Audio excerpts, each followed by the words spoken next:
Hi, my name is Sarah Wiesenhahn, and for my model analysis, I completed an analysis on the Gerlach and Eli model.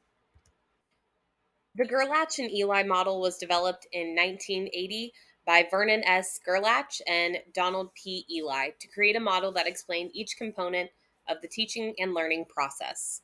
The Gerlach and Eli model is classified as a classroom instructional model because it relies on seeing the learners a predetermined amount of time and it focuses on adapting current resources versus creating new material.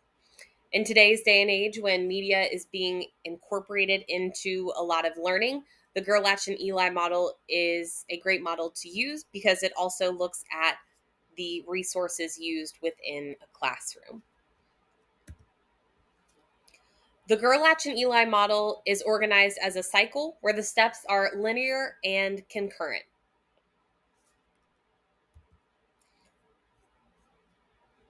The first two steps of the model are the specification of content and the creation of objectives. This is the foundation for moving through the rest of the model. It determines what the intended learning is and the intended content for that learning. Typically, with the learning objectives, those need to be determined first in order to look at the content, especially if schools have a predetermined curriculum that they have to follow. Step three is the assessment of entering behaviors. Before teaching the lesson, this is an important step for educators to do because it evaluates the educational and personal background of their learners.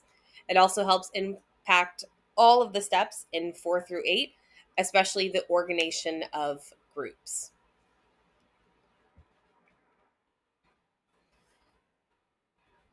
Steps 4 through 8 include determination of strategy, organization of groups, allocation of time, allocation of space, and selection of resources.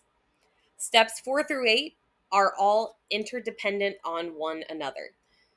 A decision you make on one will impact what you can do in the other. First is the determination of strategy. This is what strategy will best convey information to the learners. Organization of groups, how groups will be structured.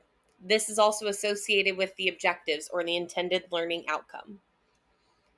Allocation of time is how much time will be spent on each learning activity. Allocation of space determines the space necessary for the learning activity.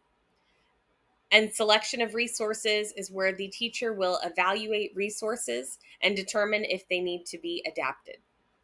This is especially important for educators who are working with a limited amount of time. They do not have time to create the material, so their responsibility is on adapting the current materials or supplementing them if necessary.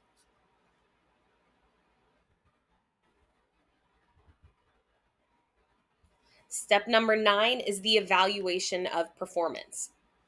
In the evaluation of performance, teachers will determine what criteria and methods will be used to evaluate learning and engagement.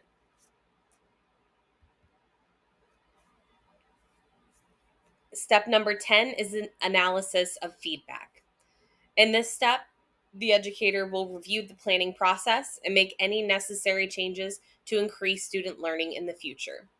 As you can see from the chart, this step 10 goes back to step number 1 and 2, which is the specification of content and the specification of objectives.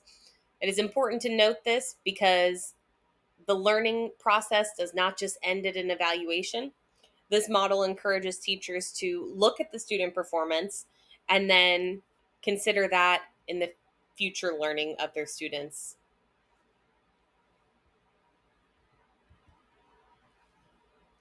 For my example that I created, I wanted to create it in a format that would be easy to access for educators. Educators are working with a limited amount of time anyway, so in order for them to complete this process effectively, it needs to be structured in a way where it can be done quickly. The first box that I put was the content and objectives. In this box, the teacher would put their intended objectives for the lesson and also the content that they would be teaching. For my example, I included 2 learning objectives based on the Ohio ELA 10 standards. My first objective is learners will identify the different elements of argument in an informative writing piece. And my second was learners will create a summary of an argumentative essay by identifying central idea and reasons. The content will be pulled from the curriculum program My Perspectives over the text called Revenge of the Geeks. The second step, assessment of entering behaviors, would be determined by 2 things for this lesson. First is the MAP test scores based on the MAP test students take at the beginning of the year. This assesses their knowledge on different standards. The second would be a pretest on the elements of argument. Through this pretest, students would rate on a scale of 1 to 5 how comfortable they are with the different elements of argument. For steps 4 through 8, I decided to include them all in one section because, again, they are interdependent on one another. First was the strategy. As many teachers know, there is typically not one strategy that you would use in a classroom. So I chose to use whole class, small group, and individual instruction. This way, the lesson can be first taught whole class through a lecture or a pear deck. Then, students can practice with their small groups by identifying the elements of arguments in a passage. And finally, students can show their learning by writing a summary of the passage. The second step is groups. Students in the classroom will be organized by their MAP scores. This will be in groups of high, medium, and low, so students are able to support one another within their small groups. Time is based on a 90-minute block bell. The time should also include how much time should be spent on each learning activity. This is a really helpful strategy for teachers to use to make sure they are allocating for the amount of time that they need for each activity. 30 minutes of this lesson would be whole class lecture and practice. 45 minutes of the lesson would be a small group read and identifying the elements. And 15 minutes of the lesson would be the individual summary that the student would write. The space for this lesson would be organized in groups of 4, and there would be a projector at the front of the room for students to access. Finally, the resources for this lesson would be from the My Perspectives curriculum, the Revenge of the Geeks text, and the elements of argument pear deck that would be teacher created. Next is evaluation of performance. A way to evaluate performance on this lesson could be with the whole group instruction to review student responses on the pear deck and address misconceptions as they come up. For small group evaluation of performance, the teacher may monitor small group discussions by walking around the room. And for the summative assessment, the students will submit their individual summary. Analysis of the feedback will be based on grading the student summaries and seeing if all elements of argument summary were included and organized correctly. If the teacher sees that this was not done correctly, they may reteach it through a different text to reinforce this learning.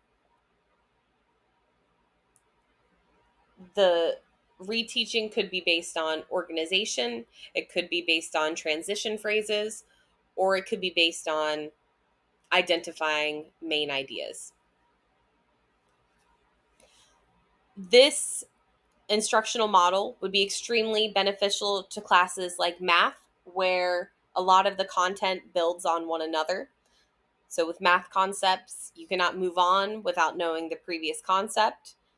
The analysis of feedback for a math teacher would be helpful in reteaching anything they see necessary and planning for the content and objectives for the next lesson.